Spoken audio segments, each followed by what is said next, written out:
नमस्कार दोस्तों, आप सभी का हमारे YouTube चैनल मनुष्य एजुकेशन इम का ताना में हार्दिक स्वागत है। दोस्तों, हम आज RSCET एग्ज़ाम का छठा मॉडल पेपर लेकर आए हैं। आज का हमारा पहला क्वेश्चन है, निम्न में से कौन सी कंप्यूटर की एक सीमा नहीं है। इसमें हमारे पास ऑप्शन दे रखे हैं। पहला ऑप्शन है स्पीड, दूसरा ऑप्शन है शुद्धता, तीसरा ऑप्शन है परिश्रम और चौथा ऑप्शन है बुद्धि का भाव। तो दोस्तों, हमारा सही आंसर होगा बुद्धि का अभाव। बुद्धि का अभाव, ऑप्शन नंबर डी। इसके बाद हमारा नेक्स्ट क्वेश्चन है, एक ऑप्टिकल इनपुट डिवाइस जो कागज पर पेंसिल द्वारा लिखी गई जानकारी स्कैन करता है और पढ़ता है। इसमें हमारे पास ऑप्शन दे रखे हैं। पहला ऑप्शन है OMR, दूसरा ऑप्शन है पंच कार्ड रीडर, तीसरा ऑप्शन है चुंबकीय टेप और चौथा ऑप्शन है ऑप्टिकल स्कैनर। दोस्तों, इसमें हमारे पास सही आंसर होगा OMR, ऑप्टिकल मार्क रीडर, जो कि हमारे पेंसिल के द्वारा बनी गई जानकारी को स्कैन करता है और पढ़ता है। इसके बाद हमारा नेक्स्ट क्वेश्चन आता है, निम्न में से कौन सा operating system graphical user interface का एक उदाहरण नहीं है। निम्न में से कौन सा operating system graphical user interface का एक उदाहरण नहीं है। इसमें हमारे पास ऑप्शन दे रखा है विंडोज 8.1, दूसरा ऑप्शन है मैक OS, तीसरा ऑप्शन है लाइनक्स और चौथा ऑप्शन है यूनिक्स। तो दोस्तों, इसमें हमारे पास सही आंसर होगा यूनिक्स। सही आंसर होगा यूनिक्स, ऑप्शन नंबर डी। इसके बाद हमारा नेक्स्ट क्वेश्चन आता है, विंडो में स्टार्ट बटन का उपयोग किसके लिए किया जाता है। इसमें हमारे पास ऑप्शन दे रखे हैं। पहला ऑप्शन है एप्लीकेशन लॉन्च करने के लिए, दूसरा ऑप्शन है डिवाइस सेटिंग के लिए, तीसरा ऑप्शन है सिस्टम को बंद करने के लिए और चौथा ऑप्शन है उपरोक्त सभी। तो दोस्तों, इसमें हमारे पास सही आंसर होगा उपरोक्त सभी। आंसर सही होगा उपरोक्त सभी। इसके बाद हमारा नेक्स्ट क्वेश्चन आता है, निम्न में से कौन सा ऑपरेटिंग सिस्टम मल्टीटास्किंग में लागू नहीं करता है। इसमें हमारे पास ऑप्शन दे रखा है विंडोज 98, दूसरा ऑप्शन है विंडोज NT, तीसरा ऑप्शन है विंडोज XP और चौथा ऑप्शन है MS DOS। तो दोस्तों, इसमें हमारे पास सही आंसर होगा MS DOS। सही आंसर होगा हमारे पास MS DOS। इसके बाद हमारा नेक्स्ट क्वेश्चन दे रखा है, मॉडेम का पूर्ण रूप है। मॉडेम का पूर्ण रूप है। इसमें हमारे पास ऑप्शन दे रखे हैं। पहला ऑप्शन है मॉड्यूलेटर डिमॉड्यूलेटर, दूसरा ऑप्शन है मॉडर्न इंजीनियरिंग मोड, तीसरा ऑप्शन है A और B दोनों और चौथा ऑप्शन है उपरोक्त में से कोई नहीं। तो दोस्तों, इसमें हमारे पास सही आंसर होगा A मॉड्यूलेटर और D मॉड्यूलेटर। सही आंसर कौन सा होगा, मॉड्यूलेटर D मॉड्यूलेटर। इसके बाद हमारा नेक्स्ट क्वेश्चन आता है, www का पूर्ण रूप है। www का पूर्ण रूप है, यानी कि www की फुल फॉर्म बतानी है। इसमें हमारे पास ऑप्शन दे रखे हैं। पहला ऑप्शन है वर्ल्ड विजडम वेब, दूसरा ऑप्शन है वर्ल्ड वाइड वेब, तीसरा ऑप्शन है वर्ल्ड वेब ऑफ विजडम और चौथा ऑप्शन है वाइड वेब ऑफ वर्ल्ड। इसमें हमारे पास सही आंसर होगा world wide web. World wide web, www की फुल फॉर्म है world wide web, option number B. इसके बाद हमारे पास नेक्स्ट क्वेश्चन आता है, UPI यानी कि यूनिफाइड पेमेंट इंटरफेस। UPI में पुश टेक्नोलॉजी का उपयोग कब किया जाता है। UPI में पुश टेक्नोलॉजी का उपयोग कब किया जाता है। इसमें हमारे पास ऑप्शन दे रखे हैं। पहला ऑप्शन है पैसा भेजने के लिए, दूसरा ऑप्शन है भुगतान प्राप्त करने के लिए, तीसरा ऑप्शन है दोनों A और B दोनों और चौथा ऑप्शन है उपरोक्त सभी। तो दोस्तों, इसमें हमारे पास ऑप्शन होगा पैसा भेजने के लिए, ऑप्शन नंबर A, जो कि सही है। यूपीआई का पुश टेक्नोलॉजी में क्या उपयोग किया जाता है पैसा भेजने के लिए। इसके बाद हमारा नेक्स्ट क्वेश्चन आता है, क्लाउड स्टोरेज प्लेटफॉर्म का उदाहरण क्या है। क्लाउड स्टोरेज प्लेटफॉर्म का उदाहरण क्या है। इसमें हमारे पास ऑप्शन दे रखे हैं। पहला ऑप्शन है गूगल ड्राइव, दूसरा ऑप्शन है माइक्रोसॉफ्ट वन ड्राइव, तीसरा ऑप्शन है हमारे पास ड्रॉप बॉक्स और चौथा ऑप्शन है उपरोक्त सभी। तो दोस्तों इसमें हमारे पास सही आंसर होगा डी, उपरोक्त सभी। यानी क्लाउड स्टोरेज प्लेटफॉर्म में गूगल ड्राइव भी आती है, माइक्रोसॉफ्ट वन ड्राइव भी आती है और ड्रॉप बॉक्स भी आता है। ऑप्शन नंबर डी, उपरोक्त सभी। इसके बाद हमारा नेक्स्ट क्वेश्चन आता है, माइक्रो ब्लॉगिंग का निम्न में से कौन सा एक उदाहरण है। यानी माइक्रो ब्लॉगिंग का एक उदाहरण कौन सा है। माइक्रो ब्लॉगिंग का निम्न में से कौन सा एक उदाहरण है। इसमें हमारे पास ऑप्शन दे रखे हैं। पहला ऑप्शन है ट्विटर, दूसरा ऑप्शन है गूगल प्लस, तीसरा ऑप्शन है जीमेल और चौथा ऑप्शन है इंस्टाग्राम। तो दोस्तों इसमें हमारे पास सही आंसर होगा ए, यानी कि ट्विटर माइक्रो ब्लॉगिंग का एक उदाहरण है। कौन सा है, ट्विटर, ऑप्शन नंबर ए। इसके बाद हमारे पास नेक्स्ट क्वेश्चन आता है, MOOC का पूरा रूप क्या है। MOOC का पूर्ण रूप क्या है।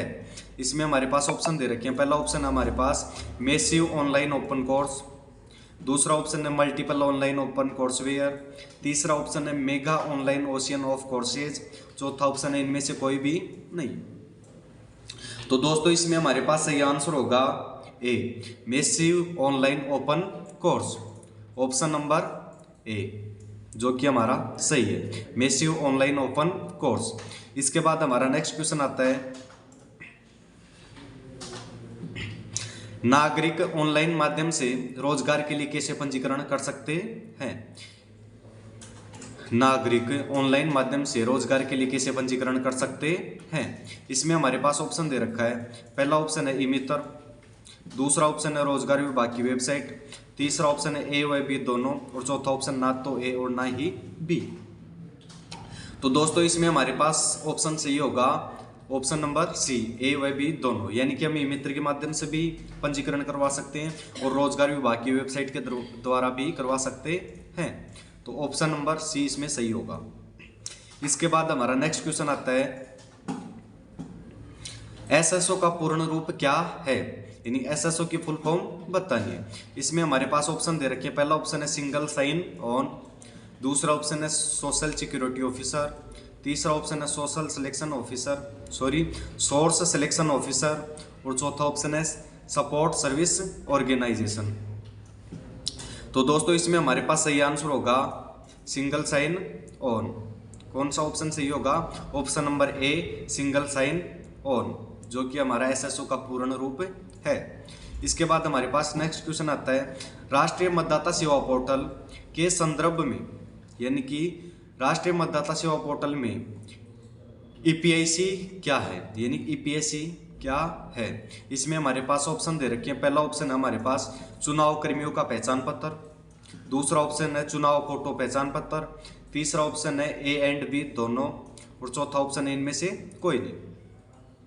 तो दोस्तों इसमें हमारे पास सही आंसर होगा बी, चुनाव फोटो पहचान पत्र, चुनाव फोटो पहचान पत्र, ऑप्शन नंबर बी। इसके बाद हमारा नेक्स्ट क्वेश्चन आता है, टीडीएस के लिए पूरा नाम है। टीडीएस की फुल फॉर्म बतानी है। इसमें हमारे पास ऑप्शन दे रखे हैं। पहला ऑप्शन हमारे पास समय जमा योजना, टाइम डिपॉजिट स्कीम, दूसरा ऑप्शन है कुल जमा योजना, टोटल डिपॉजिट स्केचर, तीसरा ऑप्शन हमारे पास स्रोत पर कर कटौती और चौथा ऑप्शन उपरोक्त में से कोई भी नहीं। तो दोस्तों इसमें हमारे पास सही आंसर होगा स्रोत पर कर कटौती, ऑप्शन नंबर सी, टीडीएस का पूर्ण रूप है। इसके बाद हमारे पास नेक्स्ट क्वेश्चन आता है, निम्न में से किस अवसर पर राष्ट्रीय मतदाता सेवा पोर्टल शुरुआत की गई थी। यानी कि किस अवसर पर राष्ट्रीय मतदाता पोर्टल की शुरुआत की गई। तो इसमें हमारे पास ऑप्शन दे रखे हैं। पहला ऑप्शन हमारे पास राष्ट्रीय चुनाव दिवस, दूसरा ऑप्शन है राष्ट्रीय सामाजिक सेवा दिवस, तीसरा ऑप्शन है राष्ट्रीय मतदाता दिवस और चौथा ऑप्शन है उपरोक्त में से कोई भी नहीं। तो दोस्तों इसमें हमारे पास सही आंसर होगा राष्ट्रीय मतदाता दिवस। राष्ट्रीय मतदाता दिवस ऑप्शन नंबर सी, राष्ट्रीय मतदाता दिवस। इसके बाद हमारा नेक्स्ट क्वेश्चन आता है जीपीएस का पूर्ण रूप क्या है। जीपीएस की फुल फॉर्म बतानी है। इसमें हमारे पास ऑप्शन दे रखे हैं। पहला ऑप्शन है जियोग्राफिकल पोजीशन सॉल्यूशन, दूसरा ऑप्शन है ग्राफिकल पेनिट्रेशन सिस्टम, तीसरा ऑप्शन है ग्लोबल पोजीशनिंग सिस्टम और चौथा ऑप्शन है इनमें से कोई भी नहीं। तो दोस्तों इसमें हमारे पास सही आंसर होगा global positioning system, option number C. इसके बाद हमारा नेक्स्ट क्वेश्चन आता है हॉटस्पॉट के लिए किस कनेक्टिविटी की आवश्यकता है। हॉटस्पॉट के लिए किस कनेक्टिविटी की आवश्यकता है। ऑप्शन नंबर ए है वाईफाई, दूसरा ऑप्शन है ब्लूटूथ, तीसरा ऑप्शन है इंफ्रारेड और चौथा ऑप्शन है उपरोक्त सभी। तो दोस्तों हमें हॉटस्पॉट के लिए किस कनेक्टिविटी की आवश्यकता है, इसमें सही आंसर होगा ए वाईफाई। हॉटस्पॉट के लिए किसकी जरूरत है, हमें वाईफाई की। इसके बाद हमारा नेक्स्ट क्वेश्चन आता है पेज ओरिएंटेशन ऑप्शन किस स्टेप में उपलब्ध है। पेज ओरिएंटेशन ऑप्शन किस स्टेप में उपलब्ध है। इसमें हमारे पास ऑप्शन दे रखे हैं। पहला ऑप्शन है पेज लेआउट, दूसरा ऑप्शन है रेफरेंस, तीसरा ऑप्शन है व्यू और चौथा ऑप्शन है मेलिंग। तो दोस्तों इसमें हमारे पास सही आंसर होगा ऑप्शन नंबर ए पेज लेआउट। इसके बाद हमारा नेक्स्ट क्वेश्चन आता है टाइम्स न्यू रोमन क्या है। टाइम्स न्यू रोमन क्या है। इसमें हमारे पास ऑप्शन दे रखे हैं। पहला ऑप्शन है फॉन्ट, दूसरा ऑप्शन है पेज लेआउट, तीसरा ऑप्शन है प्रिंटिंग, चौथा ऑप्शन है इनमें से कोई नहीं। तो दोस्तों टाइम्स न्यू रोमन एक फॉन्ट है, ऑप्शन नंबर ए font, times new Roman font है। इसके बाद हमारा नेक्स्ट क्वेश्चन आता है इनमें से कौन सा फीचर सिलेक्टेड एरिया के फॉर्मेटिंग को हटाता है। इनमें से कौन सा फीचर सिलेक्टेड एरिया के फॉर्मेटिंग को हटाता है। इसमें हमारे पास ऑप्शन दे रखे हैं। पहला ऑप्शन है क्लियर फॉर्मेटिंग, दूसरा ऑप्शन है फॉर्मेट पेंटर, तीसरा ऑप्शन है पेज सेटअप और चौथा ऑप्शन है स्टाइल्स। तो दोस्तों इसमें हमारे पास सही आंसर होगा क्लियर फॉर्मेटिंग। क्या होगा, क्लियर फॉर्मेटिंग, ऑप्शन नंबर ए, ऑप्शन नंबर ए क्लियर फॉर्मेटिंग, जो कि सिलेक्टेड एरिया के फॉर्मेटिंग को हटाता है। इसके बाद हमारे पास नेक्स्ट क्वेश्चन आता है एक्सेल वर्कबुक निम्न में से किन के संयोजन से बनती है। एक्सेल में जो वर्कबुक होती है वो किन के संयोजन से बनती है। इसमें हमारे पास ऑप्शन दे रखे हैं। पहला ऑप्शन है वर्कबुक, दूसरा ऑप्शन है वर्कशीट, तीसरा ऑप्शन है चार्ट और चौथा ऑप्शन है वर्कशीट और चार्ट। तो दोस्तों इसमें हमारे पास सही ऑप्शन होगा डी वर्कशीट और चार्ट, यानी एक्सेल में वर्कबुक वर्कशीट और चार्ट के संयोजन से बनती है।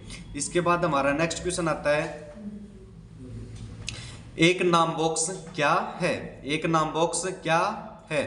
इसमें हमारे पास ऑप्शन दे रखे। पहला ऑप्शन है पूर्व में रही एक्टिव सेल के लोकेशन को दर्शाता है, दूसरा ऑप्शन है फॉर्मूला बार के बाईं ओर दिखाई देता है, तीसरा ऑप्शन है स्टेटस बार के नीचे दिखाई देता है और चौथा ऑप्शन है मेनू बार के नीचे दिखाई देता है। तो दोस्तों इसमें हमारे पास सही आंसर होगा ऑप्शन नंबर बी, यानी फॉर्मूला बार के बाईं ओर दिखाई देता है। फॉर्मूला बार के बाईं ओर दिखाई देता है। इसके बाद हमारा नेक्स्ट क्वेश्चन आता है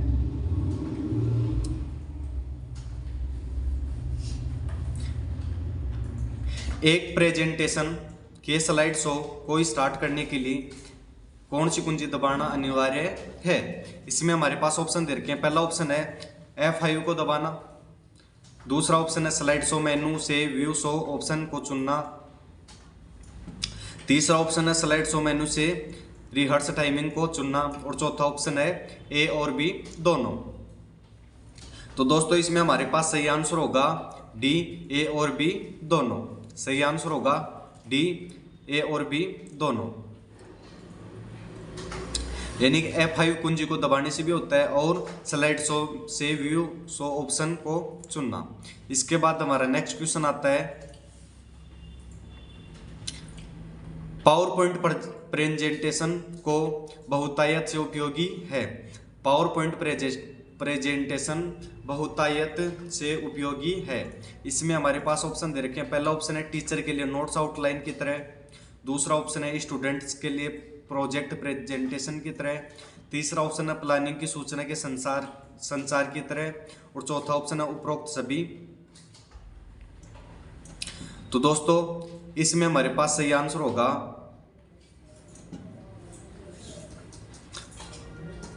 ऑप्शन नंबर डी, उपरोक्त सभी। उपरोक्त सभी। इसके बाद हमारा नेक्स्ट क्वेश्चन आता है पावर पॉइंट में पहले से ही इंसर्ट इमेज को एडिट करने पर क्या घटित होता है। पावर पॉइंट में पहले से इंसर्ट इमेज को एडिट करने पर क्या घटित होता है। इसमें हमारे पास ऑप्शन दे रखे हैं। पहला ऑप्शन है स्रोत फाइल जो पहले से इंसर्ट की हुई थी चेंज नहीं होती। दूसरा ऑप्शन है स्रोत फाइल जो पहले से इंसर्ट की हुई थी चेंज होती है। तीसरा ऑप्शन है जब आप प्रेजेंटेशन को सेव करते हैं तो स्रोत फाइल चेंज हो जाती है। चौथा ऑप्शन उपरोक्त में से कोई नहीं। तो दोस्तों इसमें हमारे पास सही आंसर होगा ऑप्शन नंबर ए, यानी कि स्रोत फाइल जो पहले से इंसर्ट की हुई थी चेंज नहीं होती। इसके बाद हमारा नेक्स्ट क्वेश्चन आता है निम्न में से कौन सा मेलिंग शिष्टाचार के रूप में माना जाता है। निम्न में से कौन सा मेलिंग शिष्टाचार के रूप में माना जाता है। इसमें हमारे पास ऑप्शन दे रखे। पहला ऑप्शन है ऑल कैप्स का अति प्रयोग, दूसरा ऑप्शन है उच्च प्राथमिकता का अधिक प्रयोग, तीसरा ऑप्शन है रिप्लाई ऑन का अधिक प्रयोग, और चौथा ऑप्शन है संक्षिप्त और उचित विषय। तो दोस्तों इसमें हमारे पास सही आंसर होगा डी, संक्षिप्त और उचित विषय। इसके बाद हमारा नेक्स्ट क्वेश्चन आता है ईपीडीएस का विस्तृत रूप क्या है। ईपीडीएस की फुल फॉर्म बतानी है। इसमें हमारे पास ऑप्शन दे रखे। पहला ऑप्शन है ई पर्सनल डेवलपमेंट स्कीम, दूसरा ऑप्शन है ई पेमेंट डिस्ट्रीब्यूशन सिस्टम, तीसरा ऑप्शन है ई पब्लिक डिस्ट्रीब्यूशन सिस्टम, और चौथा ऑप्शन उपरोक्त में से कोई नहीं। चौथा ऑप्शन है उपरोक्त में से कोई नहीं।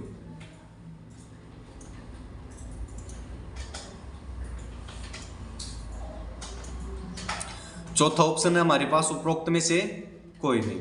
तो दोस्तों इसमें हमारे पास सही आंसर होगा ऑप्शन नंबर सी, ई पब्लिक डिस्ट्रीब्यूशन सिस्टम। ई पब्लिक डिस्ट्रीब्यूशन सिस्टम। इसके बाद हमारा नेक्स्ट क्वेश्चन आता है विंडोज 10 में एक सॉफ्टवेयर इंस्टॉल करने के लिए विंडोज 10 में एक सॉफ्टवेयर इंस्टॉल नहीं किया जा सकता है। इसमें हमारे पास ऑप्शन दे रखे हैं। पहला ऑप्शन है इंटरनेट से सीधे, दूसरा ऑप्शन है विंडोज स्टोर से, तीसरा ऑप्शन है सीडी डीवीडी या पेन ड्राइव से, और चौथा ऑप्शन है वर्ल्ड फाइल का उपयोग करके।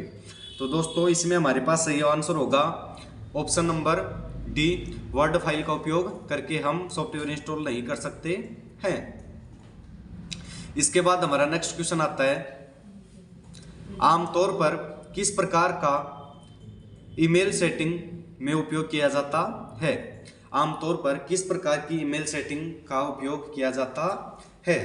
इसमें हमारे पास ऑप्शन दे रखे हैं। पहला ऑप्शन है हमारे पास माइक्रोसॉफ्ट एक्सचेंज, पहला ऑप्शन है हमारे पास माइक्रोसॉफ्ट एक्सचेंज, दूसरा ऑप्शन है POP3, तीसरा ऑप्शन है IMAP, और चौथा ऑप्शन है HTTP। तो दोस्तों इसमें हमारे पास सही आंसर होगा ऑप्शन नंबर ए, माइक्रोसॉफ्ट एक्सचेंज। ऑप्शन नंबर ए। इसके बाद हमारा नेक्स्ट क्वेश्चन आता है निम्न में से कौन सा एक प्रकार का यूजर अकाउंट विंडोज 10 में नहीं है। निम्न में से कौन सा एक प्रकार का यूजर अकाउंट विंडोज 10 में नहीं है। इसमें हमारे पास ऑप्शन दे रखे हैं। पहला ऑप्शन है स्टैंडर्ड, दूसरा ऑप्शन है प्रशासक, तीसरा ऑप्शन है A एंड B दोनों, चौथा ऑप्शन है उपरोक्त में से कोई नहीं। तो दोस्तों इसमें हमारे पास सही आंसर होगा ऑप्शन नंबर डी, उपरोक्त में से कोई नहीं। इसके बाद हमारा नेक्स्ट क्वेश्चन आता है निम्न में से आप किस प्रोग्राम को विंडोज 10 में अनइंस्टॉल कर सकते हैं? निम्न में से किस प्रोग्राम को आप विंडोज 10 में अनइंस्टॉल कर सकते हैं? इसमें हमारे पास ऑप्शन दे रखा है। पहला ऑप्शन है setting equal app and service, apps and service. दूसरा ऑप्शन है control panel equal program and features. तीसरा ऑप्शन है टास्क बार और चौथा ऑप्शन है ए एंड बी दोनों। तो दोस्तों इसमें हमारे पास सही आंसर होगा option number D, option number D, A and B दोनों। इसके बाद हमारा नेक्स्ट क्वेश्चन आता है टर्म HDMI में HD क्या है, यानी HD क्या है। इसमें हमारे पास ऑप्शन दे रखे। पहला ऑप्शन है ऊंचायाम यानी हाई डेफिनेशन, दूसरा ऑप्शन है विशाल डेफिनेशन हाई डेफिनेशन, तीसरा ऑप्शन है हाई डेफिनेशन और चौथा ऑप्शन है भारी परिनियोजन। तो दोस्तों इसमें हमारे पास सही आंसर होगा option number C high definition, option number C high definition. इसके बाद हमारा नेक्स्ट क्वेश्चन आता है दोस्तों, इनमें से कौन सा वैध प्रोजेक्टर कनेक्टिविटी विकल्प नहीं है? इनमें से कौन सा वैध प्रोजेक्टर कनेक्टिविटी विकल्प नहीं है? तो दोस्तों इसमें हमारे पास ऑप्शन दे रखे हैं। पहला ऑप्शन है कंप्यूटर, दूसरा ऑप्शन है इन्वर्टेड, तीसरा ऑप्शन है डुप्लीकेट और चौथा ऑप्शन है एक्सटेंड। तो दोस्तों इसमें हमारे पास सही आंसर होगा ऑप्शन नंबर बी इन्वर्टेड, यानी कि ये वैध प्रोजेक्टर कनेक्टिविटी विकल्प नहीं है। इसके बाद हमारा नेक्स्ट एंड फाइनल क्वेश्चन आता है नवीनतम यानी कि न्यू, नवीनतम एंड्रॉयड मोबाइल ओएस कौन सा है, यानी कि लेटेस्ट एंड्रॉयड मोबाइल ओएस कौन सा है। इसमें हमारे पास ऑप्शन दे रखे हैं। पहला ऑप्शन है हमारे पास फ्रोयो, दूसरा ऑप्शन है जिंजर ब्रेड, तीसरा ऑप्शन है मार्शमेलो, चौथा ऑप्शन है नोगट। तो दोस्तों इसमें हमारे पास सही आंसर होगा ऑप्शन नंबर डी नोगट।